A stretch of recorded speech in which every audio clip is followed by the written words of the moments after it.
Tidak ada nanti perang setelah Ya'jud wa Ma'jud. Jadi perang terakhir itu nanti bersama Ya'jud wa Ma'jud. Itu sudah, setelah itu tidak ada perang lagi. Yang terjadi setelah itu fitnah-fitnah yang lain saja, yang sambil menunggu kedatangan zalzalah, kiamat yang sesungguhnya. Itulah gempa bumi, gunung meletus, semuanya. Nanti batu berterbangan, semua rumah-rumah yang cantik dan megah yang tinggi-tinggi itu tinggal angan. Orang tak akan berpikir lagi, Pak. Ketika melihat batu berterbangan itu seperti kapas, kata Allah dalam Al-Quran itu.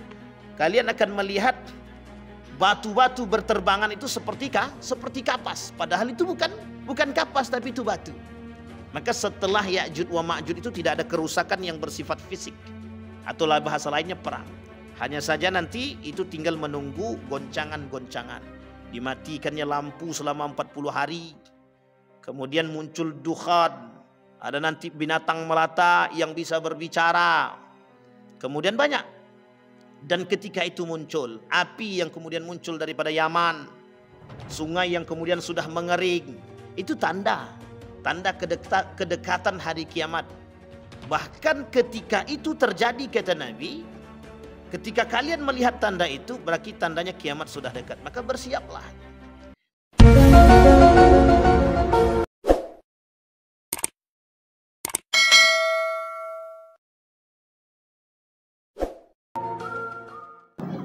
A'udzu billahi minasyaitonir rajim. Bismillahirrahmanirrahim. Assalamualaikum warahmatullahi wabarakatuh. Alhamdulillahi rabbil alamin. Alhamdulillahilladzi an'ama bi ni'matil iman wal islam bihima tatimmus salihat. Asyhadu an la ilaha illallah wahdahu la syarika lah wa asyhadu anna Muhammadan abduhu wa rasuluh la nabiyya ba'd. Allahumma salli wa sallim wa barik ala hadzal nabiyil karim. Allahumma salli ala Muhammad wa ala ali Muhammad fil alamin innaka Hamidum Majid. Ya ayuhan nasu taqu rabbakum alladhi khalaqakum min nafsin wahidah wa khalaqa minha zawjaha wa batha minhuma rijalan katsiran wa nisaa wattaqullaha alladhi tasaaluna bihi wal arham innallaha kana 'alaikum raqiba. Puji syukur kehadirat Allah atas limpahan rahmat dengan mengucapkan alhamdulillahi rabbil alamin.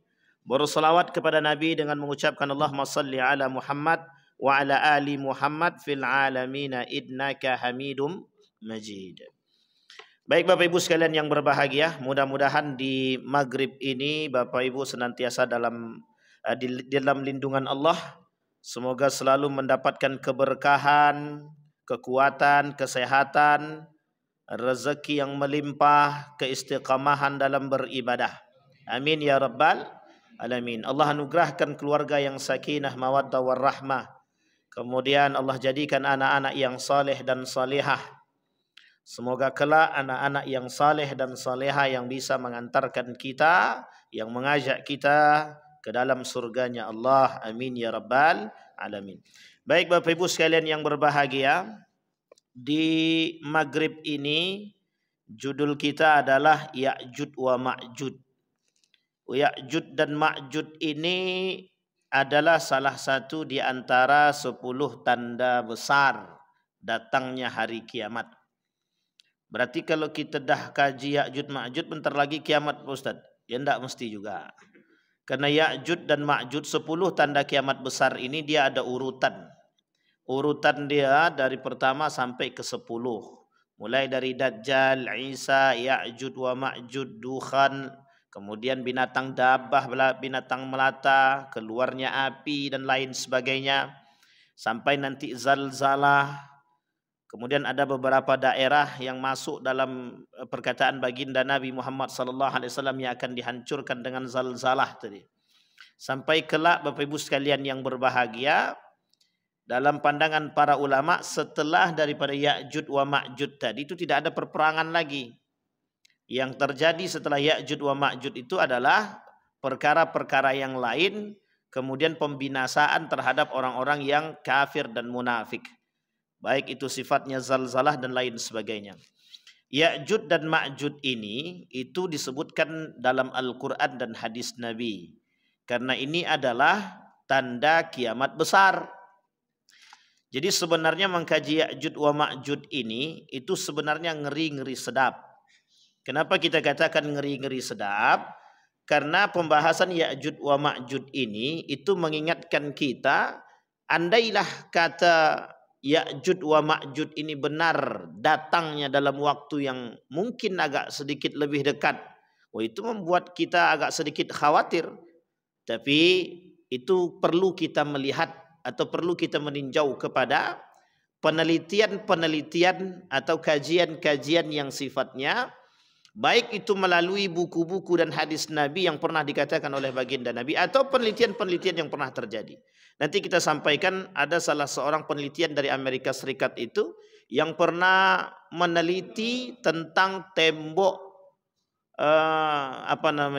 tembok besar yang dibuat oleh Zulkarnain. Apakah itu dia tembok yang dimaksud adalah tembok Cina, ataukah itu temboknya yang dibuat oleh Zulkarnain tadi tembok yang lain, dan mengapa tidak bisa dideteksi oleh satelit, dan apakah itu menjadi tanda tanya?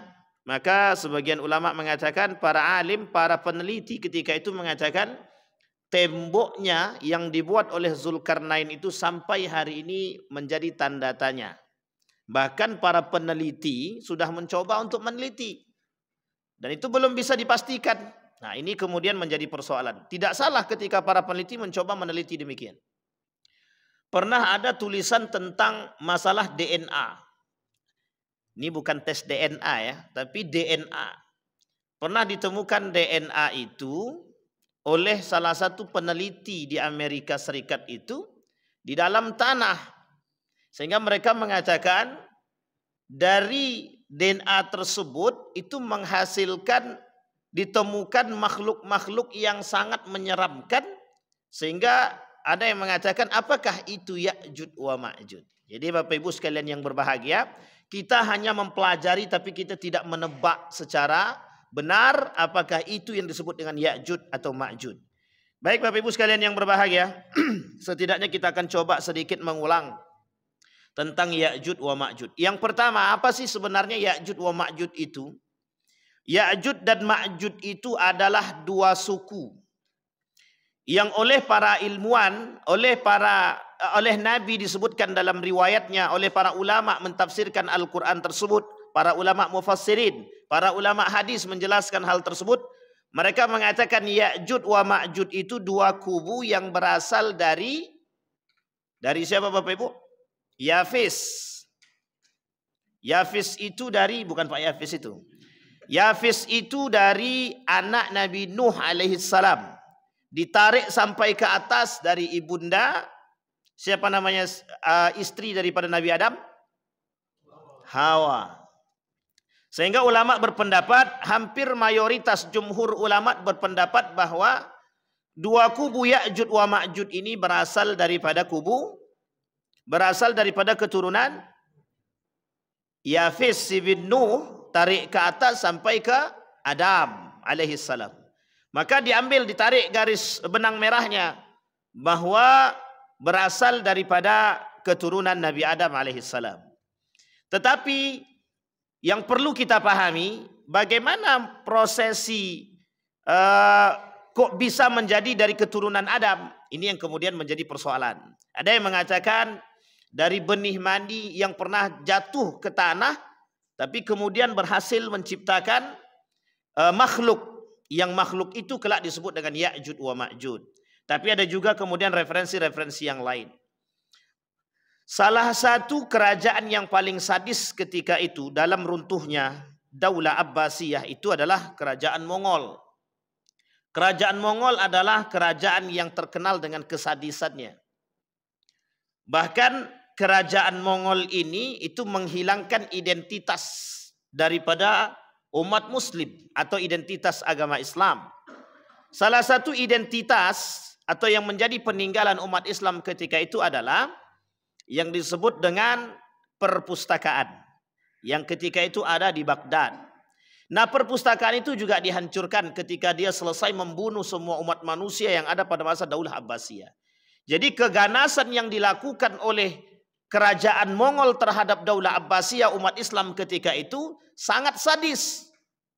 Maka diidentikan ketika itu oleh sebagian ulama mengatakan bahwa kesadisan bangsa Mongol dalam membunuh kaum-kaum muslimin ketika itu hampir serupa. Bahkan lebih daripada itu akan bermunculan yang lebih sadis. Itulah yang disebut dengan Ya'jud wa Ma'jud. Kata Nabi dalam hadisnya mufsidun, kelompok yang merusak. Dalam Al-Quran disebut dengan mufsidun, orang-orang kelompok-kelompok yang merusak di muka bumi. Maka Ya'jud wa Ma'jud itu identiknya dengan hal yang buruk, yang melakukan kerusakan di muka bumi. Ada satu pendapat mengatakan begini, tapi dalam bentuk pertanyaan. Apakah Zionisme itu Ya'jud wa Ma'jud?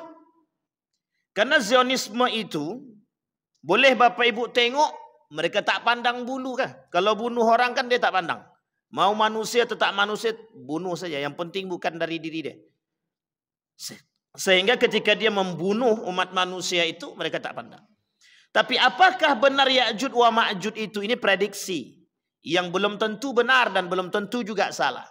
Tapi kemudian dibantah oleh para ulama. Betulkah Zionisme yang sekarang ini adalah Ya'jud wa Ma'jud? Yang disebutkan di dalam hadis Nabi dan Al-Quran sebagai bentuk mufsidin, perusak di muka bumi ini. Karena mereka melakukan kerusakan itu terstruktur. Bahkan ada yang mengatakan apakah Zionisme itu Dajjal, kata dia. Wah, ini dia Dajjal sama Ya'jud wa Ma'jud itu sama-sama merusak. Adik-beradik, cuman beda masa saja. Dajjal itu merusak juga. Ya'jud wa Ma'jud juga merusak. Tapi mana yang paling sadis? Kedua-duanya sadis dengan gaya metode yang berbeda. Ya, kalau Dajjal itu dia punya kelebihan, paling tidak ada 6 kelebihan dia. Ketika dia menunjuk langit, hujan turun. Ketika dia menghidupkan orang yang dia bunuh, kemudian dia bisa hidupkan kembali. Dan ini salah satu fitnah daripada Dajjal. Dan banyak fitnah Dajjal itulah kelak yang mendatangkan orang-orang yang dari kampung dan mengakui kehebatan daripada Dajjal. Sehingga kerusakan yang dilakukan oleh Dajjal itu lebih kepada aspek akidah. Orang yakin pada Dajjal. Tapi Ya'jud wa Ma'jud tidak begitu. Ya'jud wa Ma'jud itu bukan seperti itu. Tapi bagaimana Ya'jud dan Ma'jud tersebut? Ya'jud dan Ma'jud itu mereka membunuh manusia itu layaknya mereka memandang bahwa manusia itu lebih daripada binatang. Jadi membunuh manusia itu tidak berpandang, tidak pakai nurani. Karena sebagian mengatakan itu Ya'jud wa Ma'jud bukan bagian daripada manusia. Tapi sebagian lagi yang lain mengatakan bahwa Ya'jud wa Ma'jud itu adalah bagian daripada manusia. Baik. Sebelum kita bahas Ya'jud wa Ma'jud, kita harus lihat dulu di dalam surat Al-Kahfi ayat 92 sampai 97. Bahkan di dalam surat Al-Kahfi juga ada dalam ayat 83. Itu sampai selanjutnya. Ada perkataan di situ disebutkan oleh Allah, Ya Dzal Qarnain. Di situ namanya disebutkan Dzul Qarnain. Siapa Dzul Qarnain ini? Nah, ini yang kemarin yang di sana kita belum bahas, kita bahas sedikit di sini. Dzul Qarnain adalah seorang raja yang beriman, yang saleh ketika itu. Zulkarnain ini mengerti ada kelompok yang memang merusak, yang akan melakukan kerusakan di muka bumi dan diberitahu oleh Allah. Siapa mereka? Itu yang disebut dengan Ya'jud wa Ma'jud. Yang kemudian oleh Zulkarnain itu dibangun tembok yang besar. Dalam riwayat itu temboknya terbuat dari besi. Nah, nanti kita sampaikan dalam pandangan para ulama apakah tembok itu disebut dengan tembok Cina? Karena dia perbatasan daripada itu. Jadi kerajaan Mongol itu juga masuk pada perbatasan situ. Nah, ini yang kemudian bangsa Mongol, bukan kerajaan Mongol, bangsa Mongol. Dan itu terkenal, kesadisan bangsa Mongol itu terkenal. Apakah mereka bagian daripada itu atau lain sebagainya. Zulkarnain bukanlah seorang nabi, tapi dianggap orang saleh. Orang saleh. Sama seperti dengan Luqmanul Hakim. Wa idh qala Luqmanu li ibnihi ya bunai la tusyrik billah. Dipertanyakan oleh para ulama, siapa Luqmanul Hakim di sini? Luqmanul Hakim di situ apakah nabi, apakah orang saleh? Maka para ulama, jumhur ulama ittafaqa jumhurul ulama ala annahu min hakimin salihin. Seorang hakim yang saleh, bukan nabi. Sama dengan Zulkarnain. Tidak dianggap nabi, tidak dikatakan nabi, tapi dia sebagai orang yang saleh. Ia diberi nama Zulkarnain karena ia sudah pernah mencapai ujung dunia dari timur hingga barat. Tempat tanduk setan terbit. Nah, ini kapan-kapan baru tanduk setan ini kita bahas. Jadi Bapak Ibu, permasalahan tanduk setan ini itu juga menjadi permasalahan oleh sebagian para ulama. Apa yang disebut dengan tanduk setan itu? Nah, ini tanduk setan ini banyak multitafsirnya. Lain waktu kita bahas, karena kalau bahas itu tak habis nanti. Nanti protes pula Pak Yendi kan. Sehingga tersebut ketika Zulkarnain mengetahui, Allah sebutkan di dalam Al-Quran dalam surat Al-Kahfi tersebut, bagaimana Zulkarnain diperintahkan oleh Allah membangun tembok yang tinggi dan besar. Tembok yang tinggi dan besar. Nah, kemudian Allah sebutkan, kemudian ia menempuh suatu jalan yang lain lagi, hingga apabila dia telah sampai di antara dua buah gunung, dia mendapati di hadapan kedua bukit itu suatu kaum yang hampir tidak mengerti pembicaraan. Jadi ketika seorang ilmuwan Amerika menemukan salah satu gunung yang ada di Amerika itu, di dalam gunung itu sekitar 12 km kedalamannya itu bahasanya lebih dalam lagi, galiannya berarti kan begitu.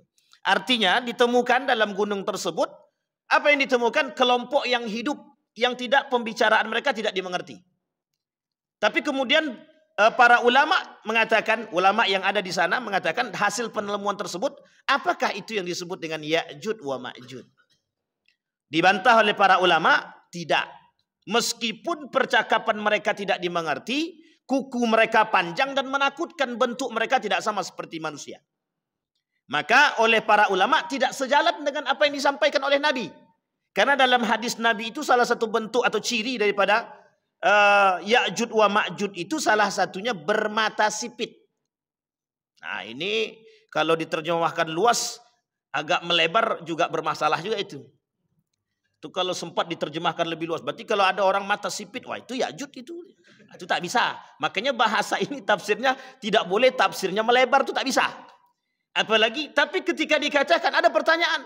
Dan ini ternyata sudah dibahas lebih dulu oleh para ulama. Mendengar kalimat sipit, bermata sipit itu, tembok yang tinggi, itu orang berpendapat, apakah ini disebut dengan berasal dari Cina? Ini kemudian menjadi pertanyaan, apakah Ya'jud wa Ma'jud itu kelak datang dari Cina atau berasal dari Cina? Karena di situ ada tembok Cina yang tinggi dan besar, dan di perbatasan itu ada makhluk-makhluk, maksudnya ada manusia-manusia yang sadis dan ganas, yang makhluk itu disebut dengan bangsa Mongol. Dan itu perbatasan India Cina. Oh, itu sangat. Nah, itu kemudian menjadi persoalan. Apakah nanti ada bantahan daripada ulama atau tidak terkait apakah bangsa Ya'jud wa Ma'jud ini berasal dari Cina atau tidak. Baik. Kemudian Allah perintahkan, hai Zulkarnain, sesungguhnya Ya'jud wa Ma'jud itu orang-orang yang melakukan kerusakan di muka bumi. Jadi sudah banyak tandanya Bapak Ibu. Tadi mata sipit. Kemudian sifat kedua melakukan kerusakan di muka bumi. Jadi Bapak Ibu jangan sebut pula ada orang yang melakukan kerusakan di muka bumi. Ya'jud wa Ma'jud gitu. Itu tak bisa juga.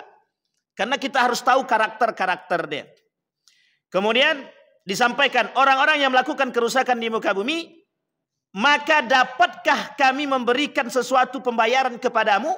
Supaya engkau membuat dinding antara kami dan mereka. Kata Allah, antara kami dan mereka. Kami di sini bukan untuk Allah. Kalimat kami di sini oleh para ulama dikatakan bukan Allah. Tapi kalimat di sini adalah umatnya Nabi Muhammad sallallahu alaihi wasallam. Jadi saking tingginya tembok itu Bapak Ibu, itu tidak bisa. Tidak bisa digrogoti, tidak bisa dikikis saking kerasnya. Tapi kelak itu hancur ketika janji Allah. Ketika janji Allah itu hancur. Sehingga oleh ulama ini disebutkan oleh Muhammad Arif ini, Dr. Muhammad Arif mengatakan, nanti disampaikan bagaimana cara mereka menghancurkan tembok itu. Itu disampaikan.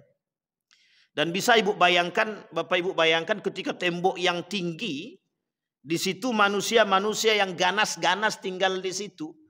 Ibarat ketika ada dua orang saja, dua orang yang terkurung di dalam satu ruangan, tidak dikasih makan. Kira-kira apa yang akan terjadi di situ? Yang terjadi di situ siapa yang paling kuat? Maka yang paling kuatlah yang akan memakan yang lemah. Gitu. Sama halnya ketika ketika bangsa Ya'juj wa Ma'juj ini terkurung sekian lama, ketika mereka keluar daripada kurungan tersebut, itu mereka seperti binatang buas yang keluar daripada sarang dia. Dan kelak nanti Ya'juj wa Ma'juj itu akan bercampur antara kalian satu dengan yang lain. Dan kalian tidak mengenali mereka. Bagi mereka yang mengenal itu, bagi mereka yang beriman mereka tahu. Tapi bagi mereka yang tidak beriman mereka tidak mengerti. Mana yang disebut dengan Ya'juj wa Ma'juj itu. Tinggi mereka lebih tinggi daripada kita. Maka habis ini jangan tengok yang tinggi-tinggi, tak usah. Nanti bahaya. Baik, Bapak Ibu sekalian yang berbahagia. Nah, pertanyaannya kemudian siapakah Zulkarnain tadi? Sudah kita sampaikan. Zulkarnain bukanlah Iskandar. Bukanlah Iskandar yang pernah disebutkan. Jadi ada yang mengatakan, salah satu pandangannya mereka mengatakan bahwa Zulkarnain itu adalah Iskandar, Alexander. Ternyata oleh para ulama bukan. Bukan Alexander itu, bukan Iskandar itu yang disebut.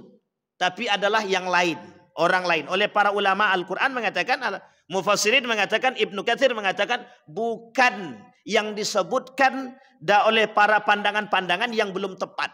Sesungguhnya Zulkarnain itu Iskandar, tapi bukan yang disebut dengan Alexander. Baik.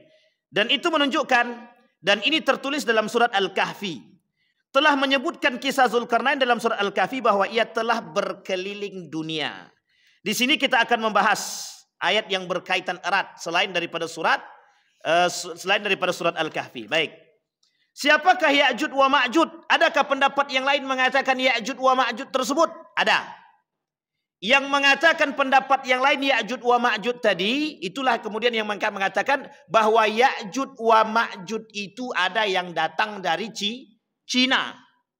Ada yang mengatakan Ya'juj wa Ma'juj itu datang dari tempat yang lain. Ada yang mengatakan bahwa Ya'juj wa Ma'juj itu datang dari satu daerah yang berada di pegunungan yang cukup dalam. Itu yang disebut tadi.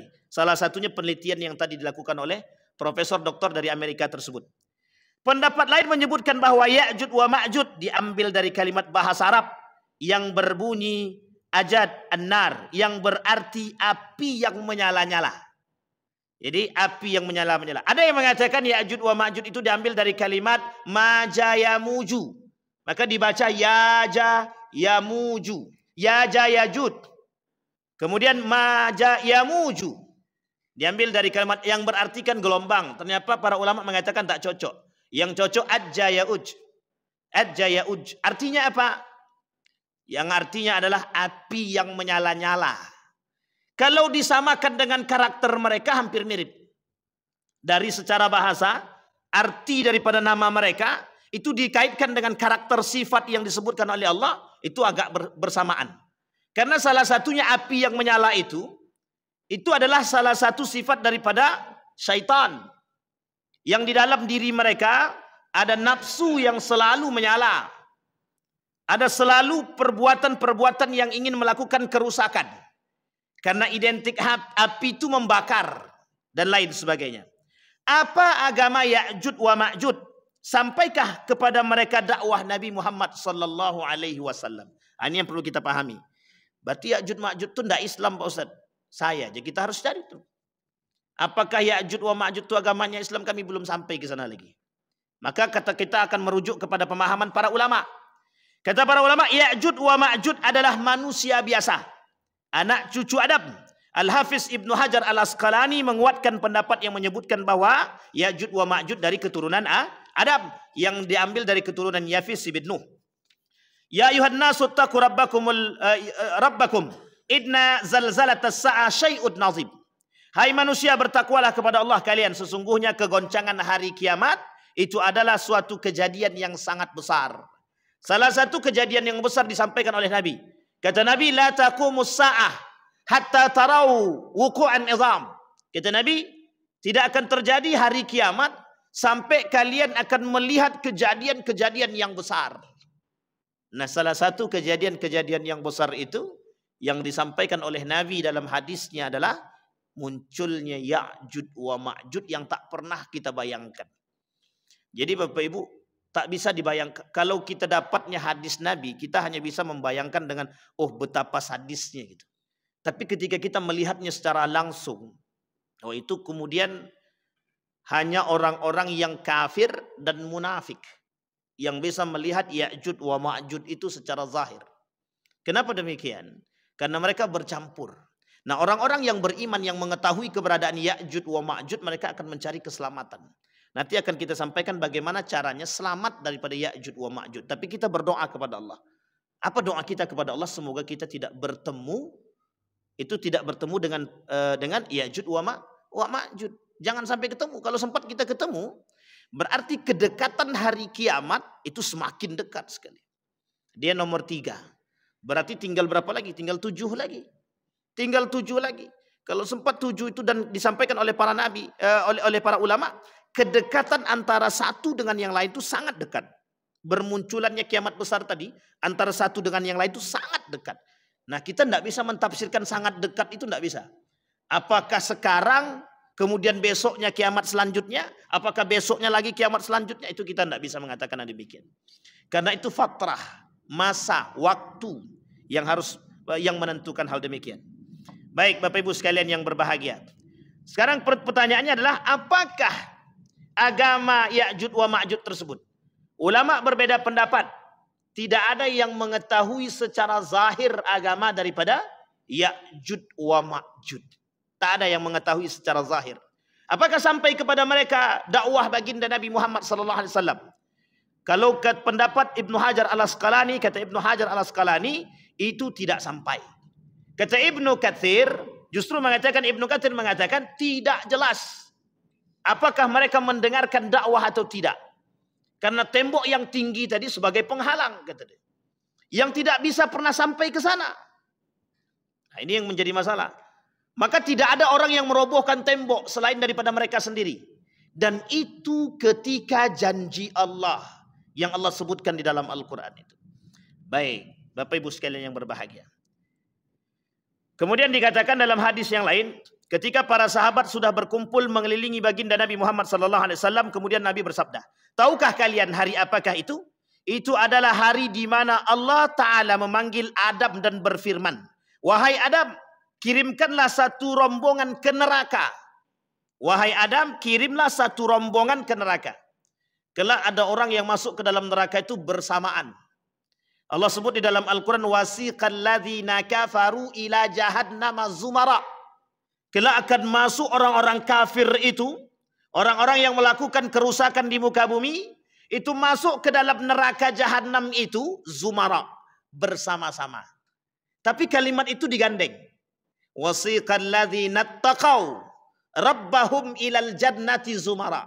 Kelak orang yang beriman dan bertakwa, kata Allah, masuk juga ke dalam surga itu berombong-rombong, bersama-sama.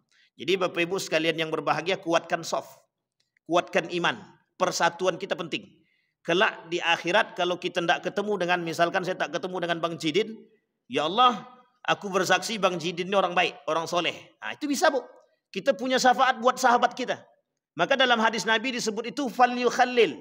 Carilah sahabat yang baik, yang mengantarkan kita kepada agama yang baik. Itu penting. Makanya kawan-kawan yang soleh itu penting. Jangan dicaci dan dimaki. Siapa tahu orang-orang yang tak soleh tadi, kalau dengan nasihat kita dia masuk, dengan akhlak kita dia masuk, kita bisa ajak dia. Ya Allah, aku bersaksi bahwa beliau orang baik. Nah, ini misal. Tapi besok kalau Bapak Ibu udah di surga tak tengok saya, itu tak Ibu tak panggil, itu memang bahaya pula kan. Ya, artinya adalah kita saling memberikan peringatan, saling mengingatkan antara satu dan yang lain. Kemudian Adam bertanya, ya Rabbi, apa itu rombongan ke neraka? Allah menjawab dengan firman Allah, dari setiap 1000 orang, 999 orang akan masuk ke dalam neraka dan 1 orang masuk surga. Nah, jadi rombongan yang dimaksud tadi adalah 999 itu masuk ke dalam neraka, 1 saja yang masuk ke dalam surga. Kalau 1000, andai kata 10.000 berarti cuma 10 orang yang masuk. Berarti 990, berapa itu? 99.000 yang ya sekitar segitulah pokoknya. Daripada capek kita ngitung kan. Artinya apa? Yang masuk ke dalam neraka. Artinya apa? Kata Nabi, kata para ulama itu mengatakan begini, yang selamat itu sedikit. Dari sekian banyak perbuatan daripada Ya'jud wa Ma'jud tadi, yang dia lakukan kerusakan di muka bumi itu, yang kelak pengikutnya banyak sekali. Pengikutnya banyak. Dan saking banyaknya pengikutnya tadi, maka yang selamat itu hanya 1 ataupun 2 orang. Artinya apa? Itu bahasa kiasan. Sangat sedikit yang selamat. Maka para ulama mengatakan, bagaimana ketika ditanya, bagaimana cara kami selamat daripada Ya'jud wa Ma'jud? Jawabannya adalah, lari ke tembok yang itu. Gitu. Dan itu disampaikan. Lari ke tembok yang besar. Tapi pertanyaannya adalah, kan temboknya sudah dihancurkan. Gitu. Artinya apa sebenarnya? Bagi siapa yang punya ketebalan iman, itu yang selamat. Yang tak punya ketebalan iman, ya ketika itu memang tidak selamat. Karena memang yang tidak mau mengikuti mereka, mereka akan bunuh, akan habisi, akan mereka lakukan kerusakan di muka bumi. Baik, jumlah Ya'jud wa Ma'jud sangat banyak. Abdullah bin Amr berkata, meriwayatkan dari baginda Nabi Muhammad SAW ketika Nabi bersabda, sesungguhnya Ya'jud wa Ma'jud adalah keturunan Adam, apabila dilepas mereka akan merusak kehidupan manusia seluruhnya. Tidak ada seorang pun yang meninggal dari mereka kecuali akan meninggalkan 1000 orang keturunan atau lebih. Dan sesungguhnya ada 3 suku bangsa keturunan mereka. Satu namanya Tawil, yang kedua Taris, yang ketiga Minsak. Jadi tak ada yang selamat kecuali orang-orang yang beriman. Maka mencari keselamatan itu dari saat ini, bukan nanti. Kalau nanti itu susah, selamat lagi sudah. Maka cari keselamatan itu dari sekarang. Membangun keimanan yang kuat. Hari ini tak perlu Ya'jud wa Ma'jud muncul saja. Itu udah goncang-gancing gitu sekarang. Semuanya dibuat biar kita jauh daripada iman. Semuanya dibuat biar kita jauh daripada agama. Semua dibuat biar kita jauh daripada nilai-nilai agama. Artinya apa? Belum Ya'jud wa Ma'jud datang, sudah banyak orang-orang yang bersifat demikian untuk melakukan kehancuran tadi. Maka Nabi tak salah ketika Nabi berkata dalam hadisnya itu, akan datang satu masa kepada kaumku, kata Nabi, Dajjaluna kadzabun, orang-orang yang bersifat seperti Dajjal. Nah, jangan pula nanti setelah sifat Dajjal kita sebutkan Dajjal, bermasalah pula kita dengan kalimat Dajjal itu nanti. Tapi Nabi kata akan muncul orang-orang yang bersifat seperti Dajjal. Tapi Nabi tak kata orang bersifat seperti Ya'jud wa Ma'jud. Kenapa? Karena ternyata yang paling mudah, yang paling banyak pengikutnya kelak adalah Ya'jud wa Ma'jud. Dan itu setelah itu turun Nabi Isa alaihissalam. Setelah Isa turun, itu kemudian dibasmi oleh Nabi Isa. Turunlah setelahnya Ya'jud wa Ma'jud. Dan itu dipergulirkan. Dajjal, Nabi Isa diturunkan untuk membasmi itu tadi. Siapa yang dibasmi oleh Nabi Isa? Dajjal. Sekarang belum turun. Kalau sekarang banyak manusia bersifat Dajjal, Nabi Isa belum turun lagi. Kenapa? Karena Dajjal yang sekarang ini tidak lebih berbahaya daripada Dajjal yang sesungguhnya. Karena Dajjal sekarang ini kalau nunjuk langit, hujan belum turun lagi. Kalau dulu ada. Siapa dulu? Firaun. Yang mengaku dirinya lebih kayak seperti Tuhan. Apa kata dia? Dia diperintahkan kepada ajudan dia itu, bangunkan aku bangunan yang tinggi sampai ke langit. Biar aku pengen tahu Rabbi Musa itu yang mana. Tuhannya Musa, ilah Musa itu yang mana. Gitu deh. Nah, coba saking sombongnya Firaun waktu itu. Sampai dia katakan dia datangkan 2 orang, aku bisa menghidupkan dan mematikan. Yang satunya dibunuh, itu mematikan. Yang satunya dibiarkan hidup, itu menghidupkan. Tapi sebenarnya bukan begitu. Nah, Dajjal kelak bukan begitu. Dajjal itu bukan seperti itu. Yang dibunuh dia, itu yang dihidupkan kembali. Jadi sangat berbahaya. Itu baru fitnah Dajjal. Maka setelah fitnah Dajjal itu muncul, dan itu merusak akidah umat manusia. Akidah. Yang dirusak itu akidah. Kepercayaan orang terhadap Dajjal itu tinggi. Bahkan orang yang tidak memiliki iman yang tebal, yang kuat, itu bisa percaya. Maka bahasa para ulama itu ketika Dajjal menginjakkan kaki saja di salah satu kota besar, Dajjal menginjakkan kaki dia di kota besar, itu ulama orang-orang yang ada di desa itu datang untuk bertemu dengan Dajjal. Untuk melihat kehebatan Dajjal itu. Sehingga banyak yang beriman kepada Dajjal bukan kepada Allah. Maka kemudian turun Nabi Musa untuk memberantas akidah-akidah yang rusak itu tadi. Yang rusak bukan apa? Bukan manusia yang bersifat fisik, membunuh bukan. Tapi mereka merusak dari segi akidah, keyakinan. Kita ambil contoh. Dulu ada orang yang bisa mengeluarkan duit dari baju. Itu saja sudah banyak yang percaya. Makanya saya bilang itu bukan Dajjal, mungkin adik-beradik daripada Dajjal mungkin. Tapi bisa mereka mengeluarkan, dan itu yang percaya banyak, termasuk ada orang-orang yang bergelar profesor bisa percaya. Artinya apa? Dajjal jauh lebih hebat daripada itu. Sehingga kepercayaan orang itu bisa banyak yang percaya, beriman, sehingga roboh akidah mereka, rusak iman mereka. Nah, Ya'jud wa Ma'jud dia bukan pada aspek tersebut, tapi bagaimana orang yang tidak mau mengikut maka akan dibunuh, akan dihabisi. Sehingga kezaliman itu, kezaliman yang kerusakan yang dilakukan itu menyebabkan banyak pengikutnya. Kenapa? Takut. Sehingga yang selamat adalah yang beriman tadi, yang tahu. Kenapa? Karena mereka kelak Ya'jud wa Ma'jud itu bercampur. Dia manusia biasa, hanya saja perbedaannya disampaikan ciri-ciri dia. Mukanya lebar. Kemudian orangnya tinggi. Tutur bahasanya tidak terlalu mudah untuk dipahami. Ini salah satu sifat daripada Ya'jud wa Ma'jud. Tapi jangan pula cari mana orang muka lebarnya. Anda, itu lain cerita kalau itu. Baik Bapak Ibu sekalian yang berbahagia. Ciri-ciri dan fisik Ya'jud wa Ma'jud sudah kita sampaikan. Tapi kita coba sampaikan dari hadis baginda Nabi Muhammad SAW. Sesungguhnya kalian akan terus berperang hingga Ya'jud wa Ma'jud datang. Nah, ini oleh para ulama dikatakan begini Bapak Ibu. Tidak ada nanti perang setelah Ya'jud wa Ma'jud. Jadi perang terakhir itu nanti bersama Ya'jud wa Ma'jud. Itu sudah setelah itu tidak ada perang lagi. Yang terjadi setelah itu fitnah-fitnah yang lain saja. Yang sambil menunggu kedatangan zalzalah kiamat yang sesungguhnya. Itulah gempa bumi, gunung meletus, semuanya. Nanti batu berterbangan. Semua rumah-rumah yang cantik dan megah yang tinggi-tinggi itu tinggal angan. Orang tak akan berpikir lagi Pak. Ketika melihat batu berterbangan itu seperti kapas, kata Allah dalam Al-Quran itu. Kalian akan melihat batu-batu berterbangan itu seperti kapas. Padahal itu bukan kapas, tapi itu batu. Maka setelah Ya'jud wa Ma'jud itu tidak ada kerusakan yang bersifat fisik. Atau bahasa lainnya perang. Hanya saja nanti itu tinggal menunggu goncangan-goncangan. Dimatikannya lampu selama 40 hari. Kemudian muncul dukhan. Ada nanti binatang melata yang bisa berbicara. Kemudian banyak. Dan ketika itu muncul. Api yang kemudian muncul daripada Yaman.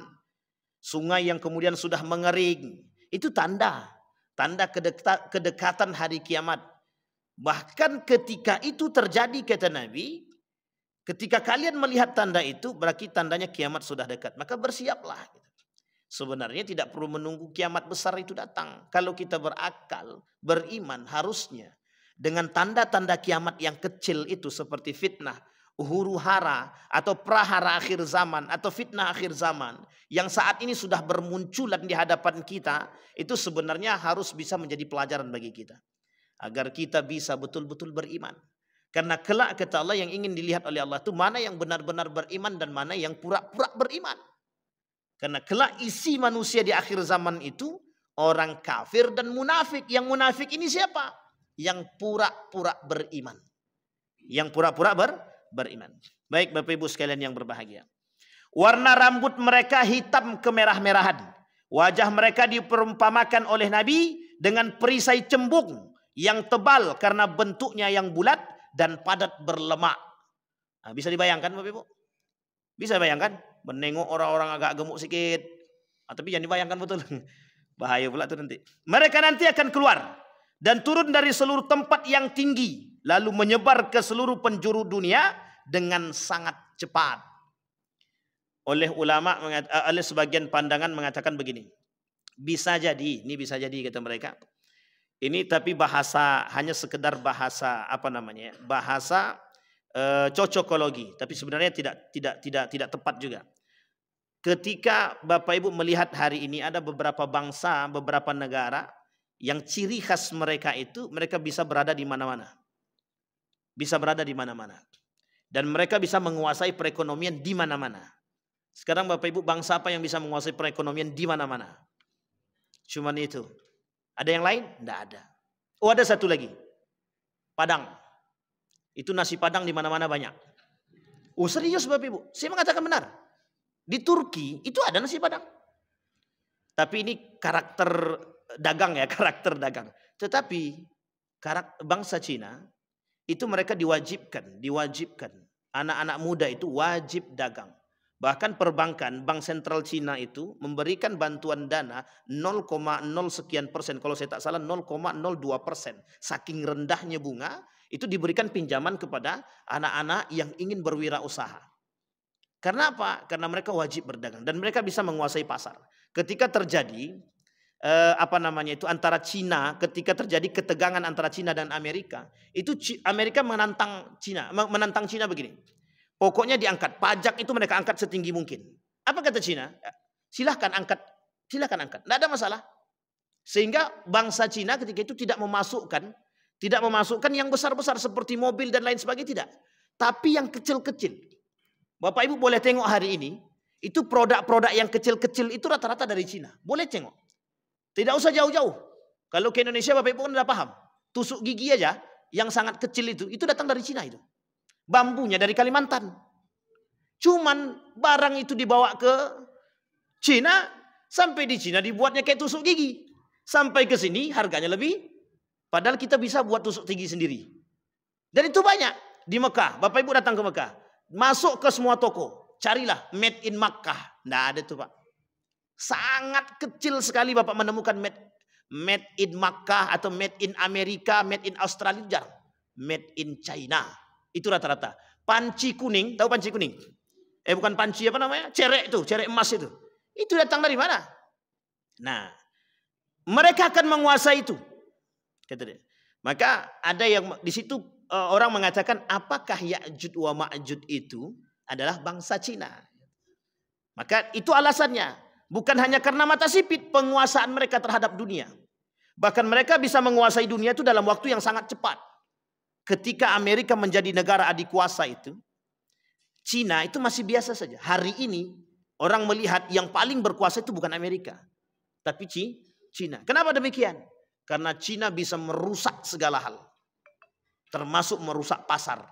Dan itu yang tidak dimiliki oleh negara manapun. Bayangkan Cina bisa masuk dalam semua tempat. Nah, makanya orang berpendapat, ada yang mengatakan apakah bangsa Ya'juj wa Ma'juj itu berasal dari bangsa Cina. Maka oleh para ulama mengatakan tidak, kata para ulama. Bukan. Ya'juj wa Ma'juj itu bukan datang dari Cina. Hanya saja ciri khas yang disampaikan itu bermiripan. Dan dianggap apakah tembok Cina itu adalah tembok yang dimaksud oleh yang dibuat oleh Zulkarnain dulu? Bukan. Bukan.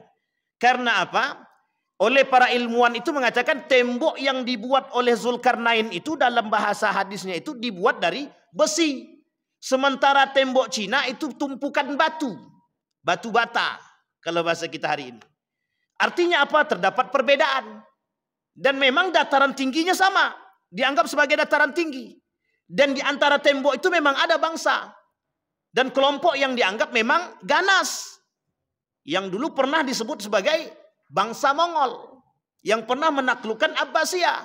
Yang memang pembunuhannya sadis. Nah, ini kemudian terjadi. Maka para ulama, tidak ada satupun para ulama yang mengatakan secara detail siapa sebenarnya, dari bangsa mana sebenarnya Ya'juj dan Ma'juj tersebut. Tapi yang penting kita pahami adalah ciri dan fisik dia tadi. Mukanya lebar, kemudian berbicaranya tidak terlalu fasih, dia tidak terlalu fasih berbicara. Bagaimana Ya'juj dan Ma'juj menjebol dinding penghalang? Kata Allah, kelak mereka tidak akan bisa menghancurkan tembok tersebut sampai pada masanya atau waktunya. Ya'juj dan Ma'juj adalah dua suku bangsa yang selalu membuat kerusakan di muka bumi, sehingga Zulkarnain membangun dinding yang menghalangi mereka. Selama berada di balik dinding penghalang ini, mereka menjalani kehidupan mereka sendiri. Makan, minum, beraktivitas. Mereka pun terus berusaha berusaha sekeras tenaga. Bagaimana cara mereka meruntuhkan dinding-dinding tadi yang terbuat dari besi tadi. Mereka terus menggali dan melubanginya sedikit demi sedikit. Abu Hurairah mengatakan dalam riwayatnya mengenai hal demikian, mereka menggali terus setiap hari. Sampai apabila mereka hampir berhasil membuat lubang di dinding penghalang itu, pimpinan mereka berkata, pulanglah dulu. Besok kalian akan bisa menjebolnya kembali. Namun Allah selalu mengatakan, namun Allah selalu mengembalikan mereka dinding-dinding penghalang tersebut sampai nanti tiba waktunya Allah berkehendak untuk melepaskan mereka keluar. Artinya sebenarnya apa? Kelak akan ada kerja keras. Kerja keras yang dilakukan mereka itu kelak berhasil. Akan mereka robohkan. Kata Abu Hurairah itu justru kelak kegigihan mereka itu dipandang ketika memang kedekatan hari kiamat itu semakin nampak. Nah, maka ulama berkata, apakah hari ini kiamat itu sudah dekat? Nah, itu pertanyaannya. Dijawab oleh para ulama, tidak ada satupun yang bisa mencoba mengatakan bahwa kiamat itu sangat dekat ataupun sudah dekat. Kenapa demikian? Karena masih banyak tanda-tanda kiamat besar yang belum nampak. Tetapi ketika berkata demikian melihat fitnah tersebut, ada ulama lain yang mengatakan, paling tidak kita hari ini sudah berdekatan atau di ambang pintu kiamat. Sampai di sini paham bahasanya Bapak Ibu ya. Ada yang mengatakan kita belum sampai pada kiamat, masih lama, masih butuh waktu yang panjang. Makanya diambil jalan tengah oleh Syekh Ramadan Al-Buti itu terhadap hari kiamat tersebut. Sebaiknya umat muslim terhadap hari kiamat itu berpedoman pada apa yang sudah dikatakan oleh baginda Nabi Muhammad SAW. Yakin bahwa kiamat itu datang, tapi tak mengatakan bahwa kiamat itu sudah datang. Yakin bahwa kiamat itu dah datang. Inna sa'atun la raiba fih. Mesti datang. Tapi kedatangannya tidak pernah ada yang tahu kapan waktunya dengan tepat. Hanya saja ketika Nabi ditanya oleh malaikat itu, tanda-tanda kiamat Nabi sampaikan. Seperti apa yang kita pelajari di malam hari ini Bapak Ibu. Baik, dalil tentang Ya'juj wa Ma'juj sudah kita sampaikan. Sekarang pertanyaannya, bagaimana umat mukmin ketika itu selamat daripada Ya'juj wa Ma'juj? Yang pertama kata para ulama, orang-orang yang selamat daripada Ya'juj wa Ma'juj, orang-orang yang memiliki ketebalan iman. Yang kedua, ulama mengatakan larilah sejauh mungkin Anda mampu lari, sehingga Anda tidak bertemu dengan mereka. Tapi ini Bapak Ibu sekalian yang berbahagia, karena saking banyaknya jumlah Ya'juj wa Ma'juj tadi, saking banyaknya dan mereka tersebar di seluruh dunia. Bahkan jumlah mereka itu berbanding. Seperti apa? 1000 bandingnya 1. Artinya apa? Jumlah mereka, orang-orang yang benar-benar selamat itu adalah orang yang benar-benar dalam naungan Allah Subhanahu wa ta'ala. Bapak Ibu sekalian yang berbahagia, tetapi ending kalimat ini Bapak Ibu, kita tak boleh cocokologi. Nampak orang bersifat kayak melakukan kerusakan di muka bumi, kita katakan dia Ya'juj, itu tidak boleh. Seperti yang tadi di awal, apakah Zionis itu adalah Ya'juj wa Ma'juj? Karena memang tidak ada pendapat yang sahih mengatakan bahwa Zionis itu Ya'juj wa Ma'juj. Apakah Cina itu, bangsa Cina itu Ya'juj wa Ma'juj? Juga tidak ada dalil yang sharih dan yang kuat yang mengatakan mereka Ya'juj wa Ma'juj. Apakah tembok Cina itu adalah tembok yang dibangun oleh Zulkarnain? Oleh para ahli ilmuwan juga tidak mendapatkan keterangan yang pasti. Artinya apa? Artinya kita umat muslim disuruh bersiap. Dengan apa? Dengan keimanan yang betul-betul iman. Bukan hanya sekedar. Kalau orang tahu Ya'juj, misal mohon maaf, tahu mereka, oh bangsa Cina itu Ya'juj wa Ma'juj, mesti kita bersiap.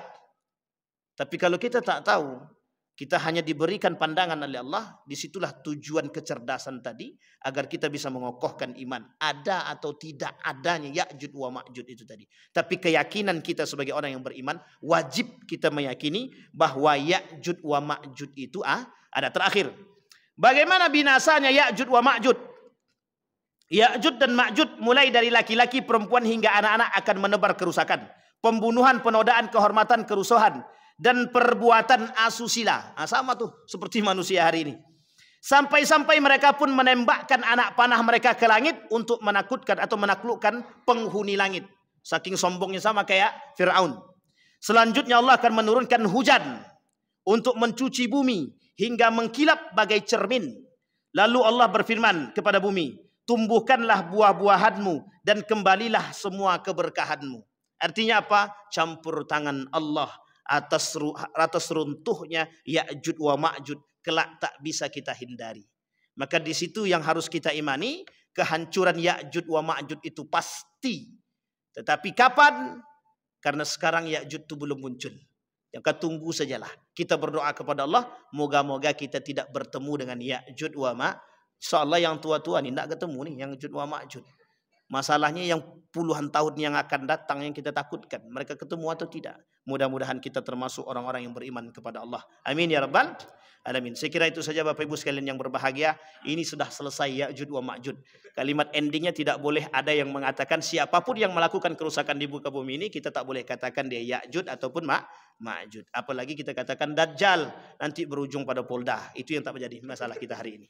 Fa'tabiru ya ulil absar la'allakum tuflihun. Assalamualaikum warahmatullahi wabarakatuh.